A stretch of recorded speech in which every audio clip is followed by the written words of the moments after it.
राम राम शाह। देखो अपन हमें खेती मायने सब काम निवड़िया बाद मायने वालिया है। मान लो अपन देवर समाज जो है, कई राजपूत समाज जो है, कई लोग है जगह मान लो बकरियां चरावे, पशुपालन का काम करे। देखो भेड़ बकरियां है, अब भेड़वाल खुलियो है, कई खेतर में थोड़ा बहुत काम है तो वे मान लो वेरिया और भेड़वा खुलियो वे पशु मान लो बकरियां दूजा जब जानवर चरी।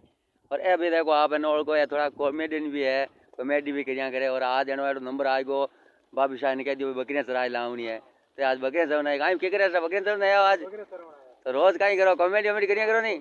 हाँ ठीक है सर, तो पशुपालन का काम करे। और ये बकरियां है, भेड़ बकरियां आनी, और अब खेतन में चराई और पचे पानी यानी पाई दोपहर बाद में थोड़ा आराम आराम कराई और शाम में घर आई। और आपने आप वीडियो अच्छा लगे है पशुपालन हो तो आप कमेंट कर दो, शेयर कर दो, और ये बाबा ने भी आप माने लाइक कर दो, ठीक है सर।